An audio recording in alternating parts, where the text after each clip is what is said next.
Hello and welcome to this episode of Mic'd Up. I'm Pete Seyler, part of our business development team here at iCM, and today I'm joined by Ryan Lehman, iCM's Director of Investments. Ryan, thanks for joining me. Hey, Pete, happy to be here. So let's kick it off, and we've gotten off to a bit of an interesting start here in 2026. Equity and bond markets have both been somewhat volatile. We're also dealing with a bit of geopolitical concern around uprisings in Iran, and more recently news that the U.S. wants to annex Greenland. Does this change anything about your outlook for the year? I know we spoke to Mike last month, and he had a pretty positive outlook for markets in 2026. Yeah, no, I don't think so. So a lot of the geopolitical risks that you just mentioned, they're really things that are hard to predict and they're going to be even harder to model.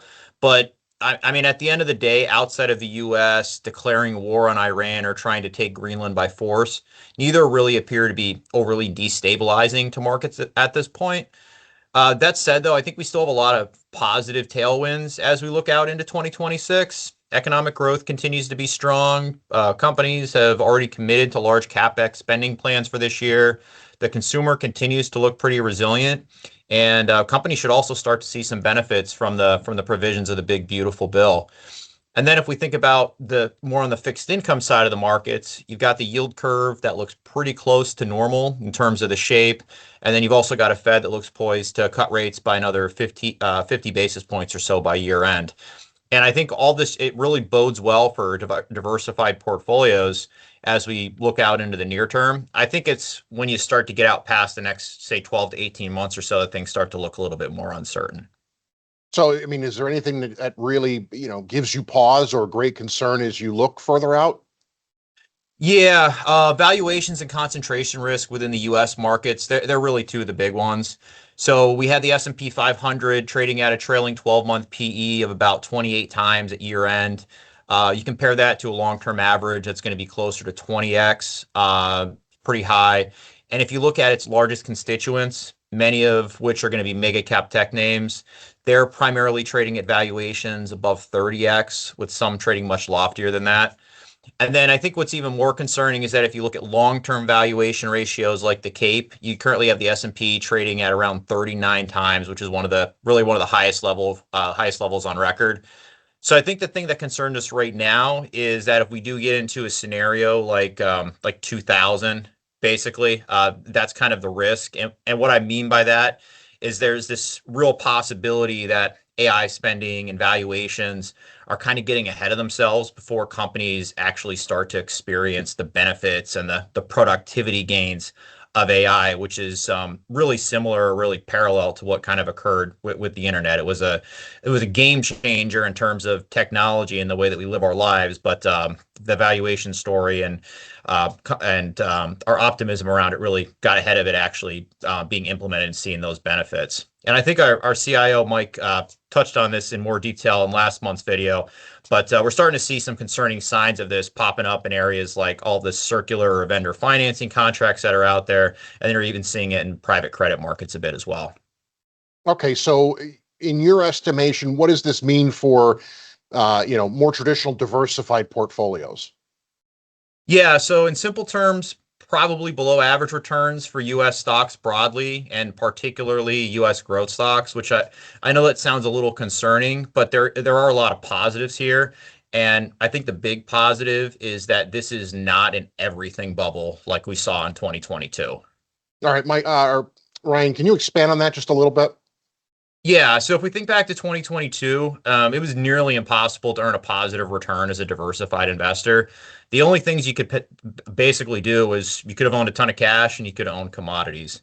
Because outside of some alternative strategies, those are really the only two asset classes that actually produce positive returns. But when you think about it, it's kind of not surprising why. So if you think about the end of 2021, everything was expensive. The cape on the S&P was basically as high as it is today, and bond yields were about as low as they ever have been. And all you needed back then was just a catalyst to kind of send everything lower. And in this case, that catalyst happened to be inflation, and then as a result, higher interest rates. Sure. So, as you look at things, how does today look more like 2000, rather than 2022? Yeah, so I kind of alluded to this already. It's not an everything bubble. We just have high valuations in a very specific segment of the market. That segment of the market just so happens to be the largest part of the S&P 500. But outside of mega cap tech and the AI sector, markets actually look pretty reasonable. In reality, this is really similar to 2000. Just substitute AI for the internet in terms of the expensive assets. And most of the areas of the market that looked cheap back then actually look cheap again today. So, kind of just to check through the list, value looks historically cheap versus growth. Non-US stocks appear inexpensive. This is true on both an absolute and a relative basis, and even more so when you look at non-US value stocks. And then even small caps and REITs look pretty attractive today. And if you just think about what happened following that market peak back in 2000, over the next cycle, and when I say cycle, we'll call it from peak to peak, basically. So we'll look at what happened up until the next market top in 2007. Over that period, you had growth stocks down 25%, but on the contrary, you had value stocks, small caps, and international stocks all up around 70%. And then emerging market stocks actually soared by more than 250% during that period. Now, thinking about where we are today, that order and magnitude, it might not be the same this time around, but we could easily experience a similar environment if we do start to see some cracks forming in the AI trade. So, as I look at this, what do you say about bond markets?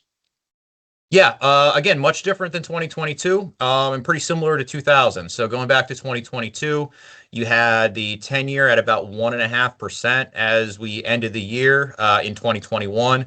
That's a full 200 basis points below the average for the 10-year yield over the last 30 years or so.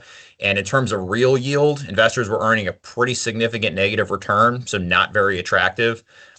This is one of the most overvalued bond markets on record. And as we all know, it led to one of the worst annual returns for bond markets in history. You were down about 13% on the Bloomberg Aggregate Bond Index in 2022.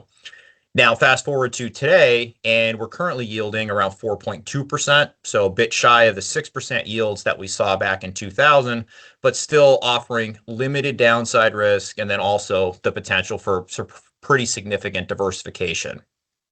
And then if we think about corporate credit, we're also seeing some similarities there. If you look back to 1998, spreads for high yield, they bottomed out below 3%.